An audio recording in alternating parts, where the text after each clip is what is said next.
How to get almost anything you want in life.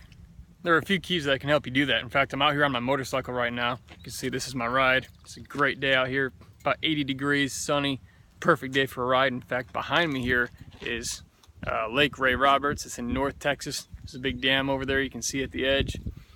And as I was riding on my bike, you know, everybody has these environments where you're most productive when you're thinking. You can really clear your head and you get your best ideas.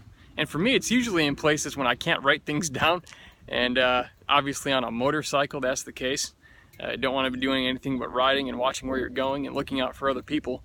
One of the greatest keys to surviving on a motorcycle is when you're riding a bike, always assume everybody and every other vehicle out there on the road is trying to kill you. And that's served me well. Thankfully, I've had no incidents. But you know, with focus, I was on a ride out from Colorado to Western Canada, up near Banff and Jasper National Park. Best ride of my life, best experience of my life. And as we were going around these mountains, 8, 9, 10,000, 11,000 plus feet in elevation, you know, there were these hairpin turns on some of them, and it was really interesting because if you went a little bit too fast and you didn't watch where you're going, you're going to drive right off a cliff, right off the edge of a mountain. And sometimes that's the way it is in life. People they get lazy.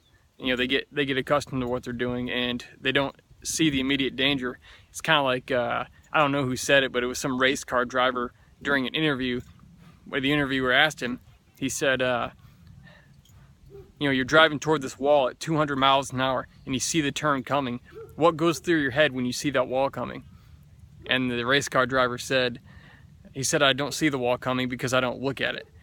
And he said, what do you mean you don't look at it? He said, I don't look at the wall because that's not where I want to go.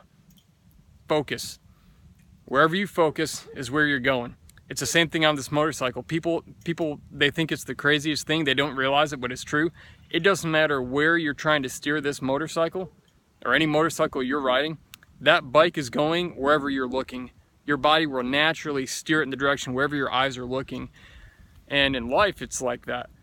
I mean, people, they focus so much on the bad. They focus on how much they hate their ex. They focus on how much, you know, they think they're entitled to. They focus on what they wish they had, but they're not focusing on how to get it. They're not focusing on how to fix it. They're focusing on all the wrong things. They're focusing on the problem, not the solution. And instead of being a part of the solution, they're a bigger part of the problem. And it's like I always say, a lot of people they're looking for all the right answers, but they're asking all the wrong questions. It's the same way. What are you focusing on? Are you focusing on the wrong thing or the right thing? Are you focusing on the one or two major things, maybe even the one thing that's going to get you where you want to go, or get the result you want, or bring you the outcome that you're looking for? Or are you just dealing with thinking about the wrong things too much, complaining about what your neighbor's doing, complaining about somebody else?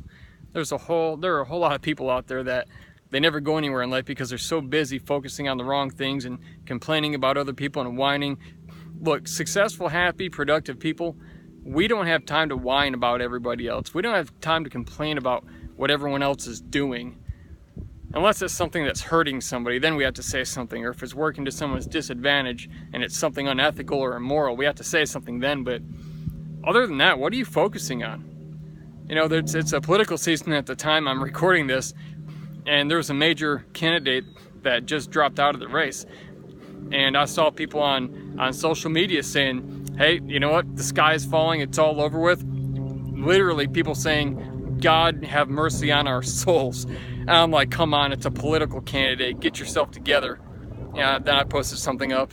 You know, I basically said, you know, if that's you saying that, you're really putting your trust in the wrong thing, and you're putting your faith in the wrong thing, and you probably never won a fight. You probably never win any fights.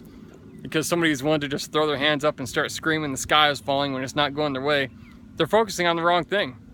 They're quitters. They're not fighters. They're quitters. They're whiners. They're the people that winners run over. Because when winners get knocked down, you get back up and you keep running. You keep going until you're dead and you can't move anymore. That's what you do. That's what it takes to win sometimes. And you have to be willing to go that far, to crawl 100 yards across a field full of thickets and thorns and everything else. And trust me, I've done that kind of stuff in the Army, and it was no fun, but the mission was to get to the other side first. And in combat, it's the same way. You can't quit. Life is a war. I've been in war in Afghanistan, and life is an actual war. You can't quit. If you quit, you die, or somebody next to you does. And then after that, if you actually end up doing that, you'll probably want to kill yourself for the rest of your life because you know you're responsible. So don't focus on the wrong thing. One of the greatest keys to getting what you want in life, getting where you want to go, is focusing narrowly on the absolute one thing. What's the one destination that you're going to commit to getting to in the next 12 to 18 months? All your energy is going to be focused on that. Obviously, it's not going to take away from your family. I'm not saying to neglect your kids and your wife or anything like that. But aside from family time, be willing to give up everything else and commit all that time. I'm up till 2 or 3 in the morning every single night, Sunday through Sunday, just about, at the very least 5 days. One, I can't sleep much because at nighttime my mind is wired. I'm most alert. Some people are morning people, I'm a night owl. And so that works for me. But even if I was up, I'd still be watching TV, I'd be doing something. But instead, I'm building my business. I've been doing that for 10 years. I've written books between the hours of 11 p.m. and 4 a.m. I've created online programs, things like TakeBackYourLife.me, where we teach people how to really rediscover their voice and you really redeem their story in life and overcome the challenges they face. Check it out, TakeBackYourLife.me. Another one that's launching is UseYourStory.com, where we teach people how to make a difference in an income, sharing their story through speaking, public speaking, how to become an entrepreneur. It's an entry-level program, full quality HD videos. I've been working on that thing for months, and it's taken a camera crew and team members and everything, but we finally got that thing together and about to launch. And it's going to help change people's lives because it's going to teach them how to do something with the story they already have. It's going to teach them that they don't have to go back to college if they don't have the money or it's too late for them or they feel it is. They can use what they already have to make a difference in a great living, making a difference in the world and helping other people. So again, if you're interested in that, had something land on me. I think it was a bee that landed on my hand. That was interesting. But what are you focusing on? Check me out at useyourstory.com if you want to learn more. We have some free resources there as well to help you get started fast and making a difference with your story. But it's the one thing. Use Your Story has been the one thing in my life for the past several months. And I'm thankful it's about to launch and be over with. Well, at least the active part of creating it. But I'm looking forward to it because I want to impact people's lives. I want to help survivors and people with unique life stories to redeem their story, to rediscover their voice and redeem their stories by helping other people redeem their own. It's incredible. It's a great life to live.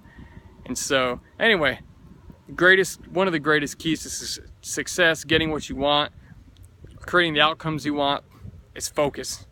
Pick the one thing. Don't be like the guy on the motorcycle who's going around a mountainside at 11,500 feet and he's looking at the trees too long way off in the distance and ends up driving off the mountain. You don't have to do that. Keep your focus. Keep your eyes set on something in front of you. Keep that narrow focus and don't let your focus off of it. You'll get there faster, you'll get it done better, and it's going to change your life and a lot of other people's lives.